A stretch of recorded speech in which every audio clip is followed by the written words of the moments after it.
family, you already know what today is. It's World Changer Wednesday. And if you're a nonprofit or small business leader, you are in the right place to hear real stories from real people who are doing what? Changing the world. And I am so excited because you're going to get to learn from the GOAT. Listen, don't amp me up too much. The GOAT herself, my homegirl. Put your virtual hands together for Dr. Olivia Cook. Ooh. Thank you. I am so excited to have you on the couch today. I am so excited to be here. Thank you so much for extending the warm invitation for me to join you for World Changers Wednesday. I appreciate it. And so really, this is an opportunity for people who are looking to change the world, whether they're starting a nonprofit or they're nonprofit leaders or they're small business leaders, and they really need that insight, that inspiration, that nugget that you have learned from your journey to help accelerate the change that they're making in their corner of the world. Absolutely. And that's what it's all about because, you know, the work that we do sometimes could be, you know, less than, there's not a lot of applause. Oh, yeah. Got to pat your own self on the back, don't you?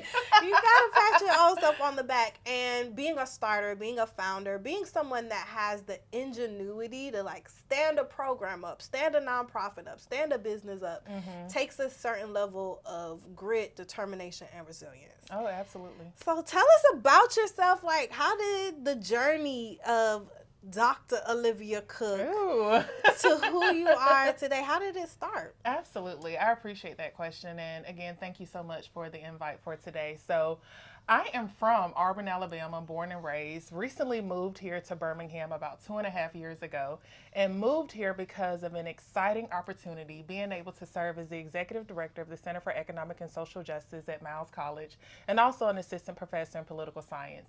And what a journey that was. It was so fun, so exciting, very exhilarating, and as you mentioned, being able to stand up initiatives, campus-wide initiatives. And so was able to stand up the Center for Economic and Social Justice there, and also the Miles College Women's Business Center, which was super exciting, which is how we got connected and got locked in, if you will. We stuck together. It's for everything. It's sisterhood. So got locked in through that. And it was just so exciting. And through that experience, it reminded me of my love for entrepreneurship. And so since I was 5 years old, I don't think I ever told you this story. Oh, no, this is my favorite Did story. I tell you? Okay, so I have to tell you all. So at 5 years old, I started selling used nail polish to folks at daycare. At premium price. Premium price. And it was used, right? So I had already used like half a bottle of the nail polish. And I'm like, hey, I can turn a profit from this, you know? And my mama bought it. And my mama bought it. Overhead is low. Overhead is low. And so was able to bring this used nail polish to the daycare for other kids to buy. So they had to bring in their own money to pay for this nail polish. And y'all, I got shut down within a few months, right? Because parents were like, why am I having to send my kid to school with money to pay for some nail polish, you know? And so instead of my parents and my mom in particular reprimanding me, they encouraged me. They encouraged their entrepreneurship mind inside of me and told me, hey, Olivia, this is not a good idea to do it here, but let's redirect you to another place in that mindset, the entrepreneurial mindset, to where you can focus some of these skill sets in another way. And so since, like I said, the age of 5, I have just been engulfed in entrepreneurship. I used to throw parties when I was in high school and junior high. I mean, massive parties. My aunt owns a restaurant in Auburn called End Zone Sports Grill. And I threw my first party in 7th grade, threw one in 8th grade, 9th grade, made thousands from parties, from throwing parties. Not a club promoter. A club promoter. Yeah, a club promoter turned doctor. You know, like how the tables have turned. And so was able to do that. And when I was working on my PhD at Auburn, started a startup company called Snippety Snap, which was a publicly available camera phone stand with the integrated mobile application. And so we started a startup, and it went crazy, like went absolutely crazy, and was able to amass thousands of dollars from pitching our business in front of investors at pitch competitions and the like. And it was amazing because in talking to some of the entrepreneur and residents there, they're like, man, y'all can pitch to an Eskimo. Like, you can sell ice to an Eskimo. Like, the way you engage people, how, you interact with them through your business and what you're talking about, it's incredible. So I turned, after graduating with my PhD, I was able to help faculty-led and student-led startups learn how to pitch their business. And so that sort of led me in this journey of entrepreneurship myself, or back into entrepreneurship myself, and being able to start the Miles College Women's Business Center, because I went through accelerators in the same way in which we started at Miles. So it was almost just a full round experience with that, and incredible being able to use those skill sets in different ways. Man, that is, first of all, kudos to you, because I ain't putting your age out there, but you are young. Not that I'm that old. Listen, you are not. But you are incredibly young. You are so vivacious. And there's a level of just confidence you have to have in yourself and faith to do this kind of work. Can you talk a little bit about this opportunity to start the Women's Business Center? And you're super humble. I know you're not going to pat yourself on the back, so I will do it for you. It's history making in Alabama in a lot of ways. So Absolutely. Can you just talk about kind of like what was happening internally when you like took that deep breath and said, yes, I'm going to do this, and what the process was like? Because you're working with the federal government, you're working Absolutely. with the local SBA. That's not an easy task Absolutely. to maneuver and navigate. Absolutely. So can you talk about what that experience was like for you? Yeah, absolutely. That's a great question. And I'll tell you, I didn't go out seeking the grant opportunity. It found me. So a senior administrator at Miles reached out and was like, hey, there's this grant opportunity. I think you should apply for it through the center. So I read the NOFO, the Notice of Funding Opportunity, and I was like, let me see. And as I read it, I was like, this is my jam. Like, I can knock this out the park, And then as I kept reading, the grant was due on my birthday, March 14th. Oh, wow. And so being able to see, like, I look at numbers and things as signs from God, especially when it's your birthday. I'm like, man, I think this is for me. Like, how it just has your name written all over it. And so wrote the grant in 2 days. It was a 30-page grant. Wrote it in 2 days. We got it submitted on my birthday. And I just knew once I submitted it, I was like, it's ours. Like, I didn't have to know that we got it or not. I just knew it was ours. Like, just felt so confident in it, And so probably about 2 months later in May, that's when we found out that we got the grant. And it was just like, I knew it. Like, hate to be, have some ego behind it. But I was like, I knew we had it. I knew it. And what I love about you, too, and I know this from us working on different things together Absolutely. Or deciding that we're going to work on different things, there's a level of purpose that you walk in that I think is so important. Mm-hmm. And when you have that kind of knowing that things are bigger than you, mm-hmm.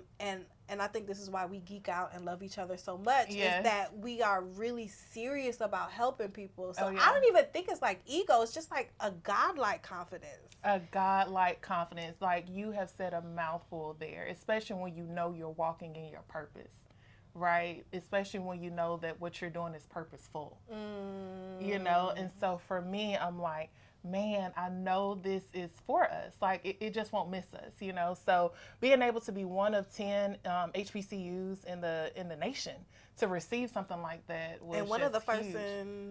in Alabama, which is like a women's business center focused on Black women entrepreneurs. Oh yeah, is historical. Oh yeah. Come on, Dr. Cook. Leading on business.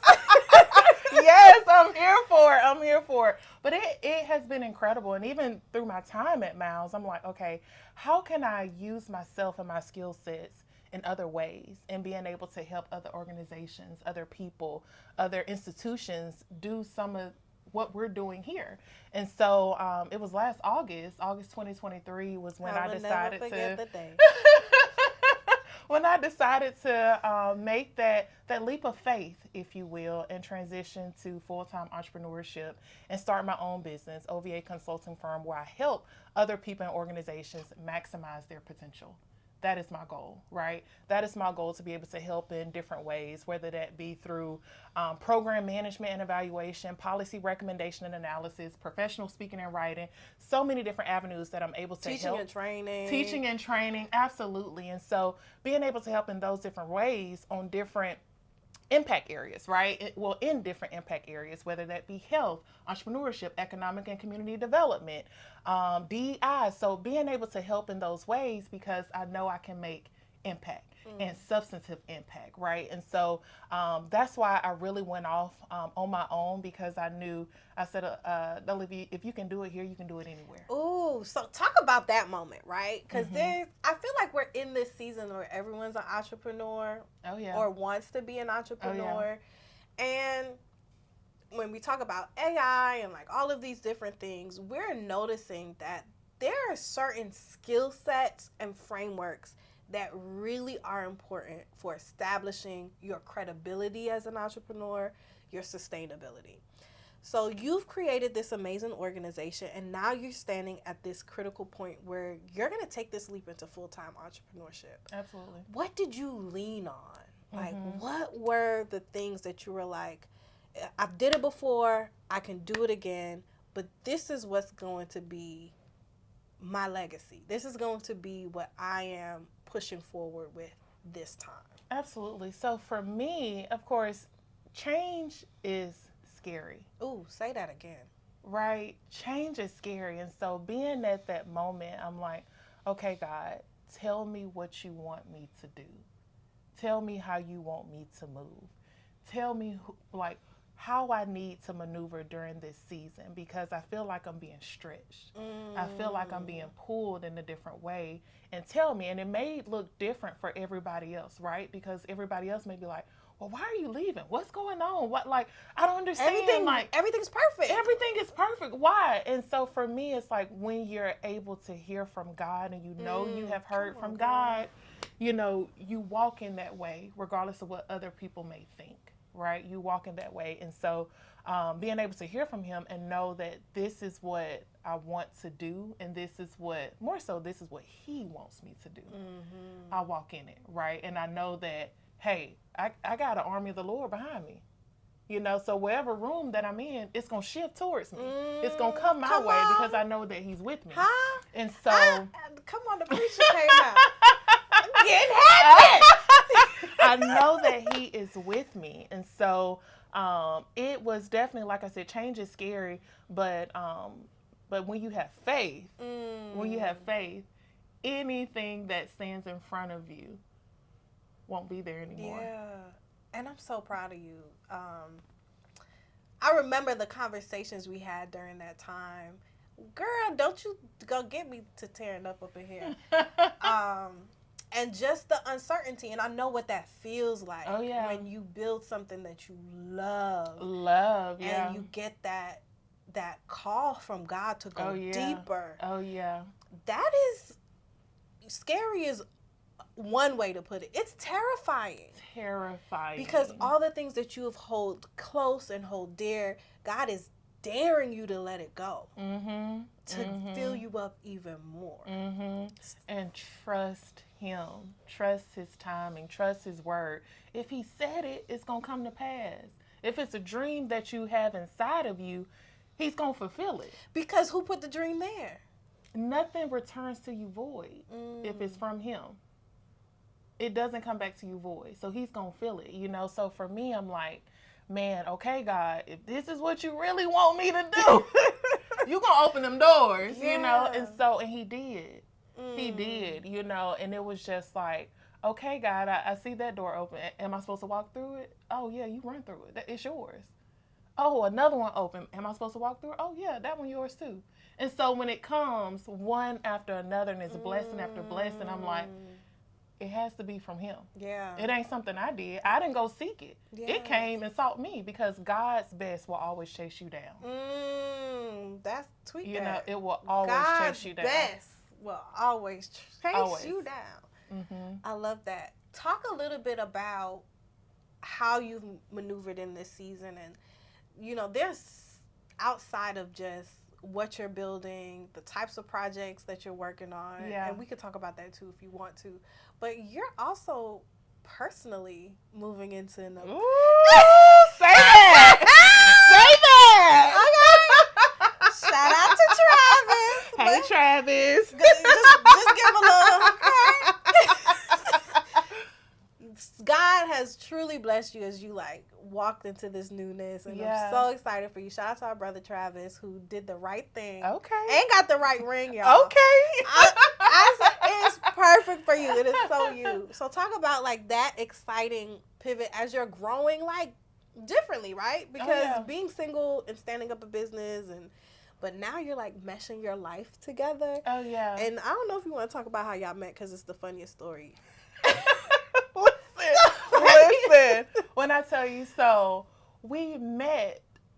Well, it's 2024 now. I guess it's 12 years ago now.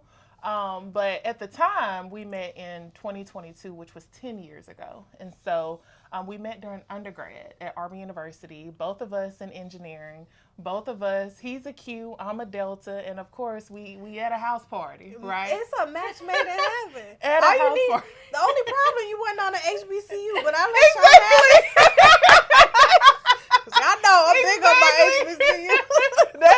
That's it. But we're at this house party, you know, listen, y'all, I got on this fly red dress. Killing looking them. good. Okay. Looking good. I'm 21 years old. Travis has on all his cute stuff at the house party, and we start, you know, having a conversation in the kitchen.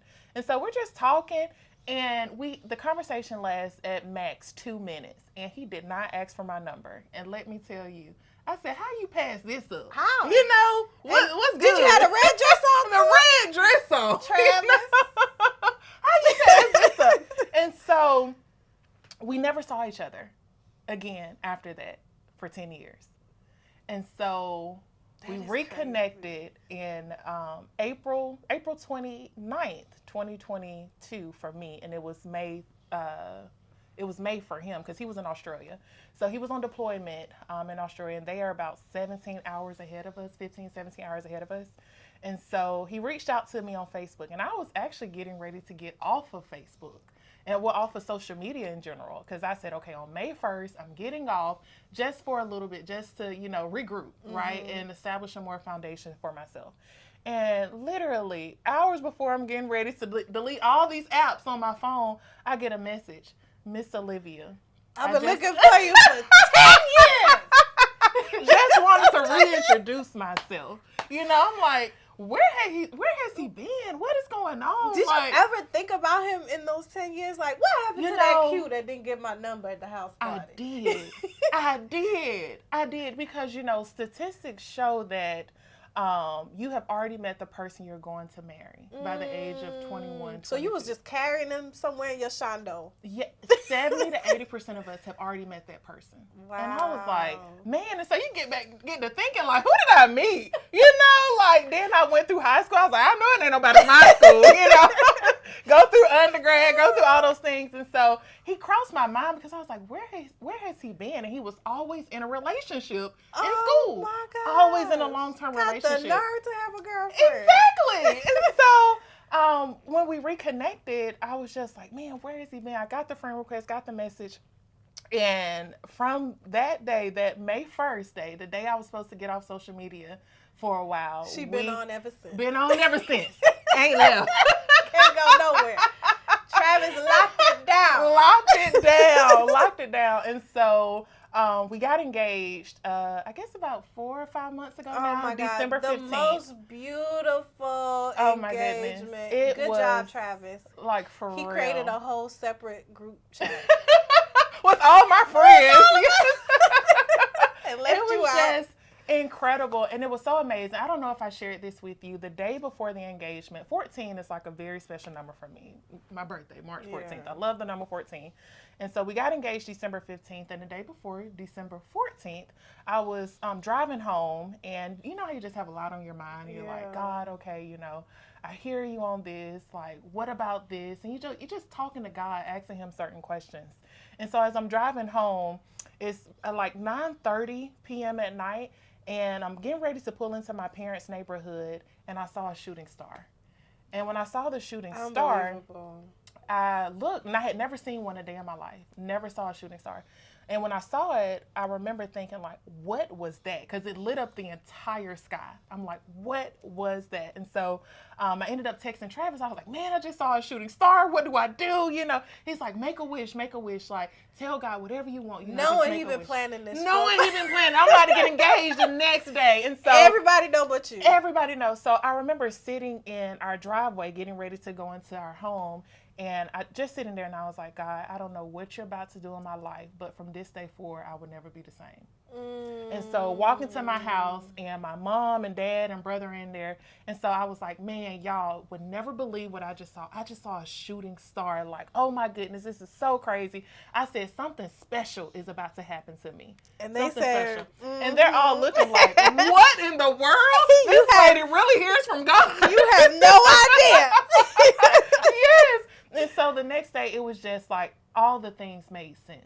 You know, all the things made sense. Travis did a phenomenal job on the proposal, gathering all my family and friends there. I thought it was so funny that even as he was proposing, you were like, what the hell? I was like, what's going on? So why are all these people here? This is not a Christmas party. Exactly, because I was told it was a Christmas party. We were going to an all-white Christmas party. And man, I just knew, I'm like, this is not my engagement. But once we got into it, I was like, this is my engagement. This was the shooting star. Yes. Yes. That is so good. So many of like the challenges that you've experienced also come with a blessing. Oh, yeah.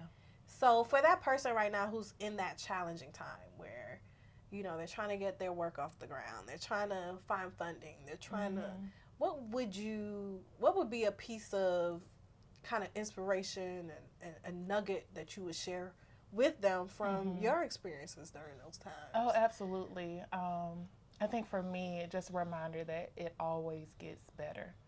Like, always gets better. And it sounds so cliche, but the best really is yet to come, you know, and whatever you're thinking, whatever you're doing, whatever you are, you know, asking God to do in your life, like, it's going to happen. If you put it inside of you, he's going to fulfill it, you know. And so for me, that's how I have been able to navigate some of those challenging times, and also know what my purpose is. Because for me, my purpose is to motivate people. And so with different challenges that I face, I'm like, God, dang, why did I go through that? Why did I go through this? But then it's amazing because the next person or next group that I'm able to talk to or meet with, I serve as a motivational factor for them, to where it's like, dang, I'm going through the same thing, exactly. You know? And so being able to live out my purpose in that way, and being reminded that, you know, everything happens for a reason, and like God is taking you through it so that you can help somebody else. It's never about you. It's never about you. And the faster we get to, even as a nonprofit leader and an entrepreneur, the faster you get to know that, the more valuable you become. Yep. And the more purpose you bring to your life, and you realize that, man, I'm here to help somebody else, to make somebody else day brighter, to motivate them, to bring them joy. And that, to me, sort of also going back to Travis as well, I knew that I needed to be with someone who knew what their purpose was too, for us to be able to conjoin together. And when he told me his purpose was to bring joy to people, and I knew mine was to motivate people, I'm like, man, we can do this together. We can do this together. So I think that's important as well. Just going back to that companionship piece, and knowing that both of your purposes have to align, and knowing that you're walking in your purpose. Whatever roadblocks, whatever things may come your way, the game is rigged for you to win. Every time. It's rigged for you to win, you know. So God, he will redirect you. He will put you back on the path. He will do whatever it takes to get whatever he needs to you.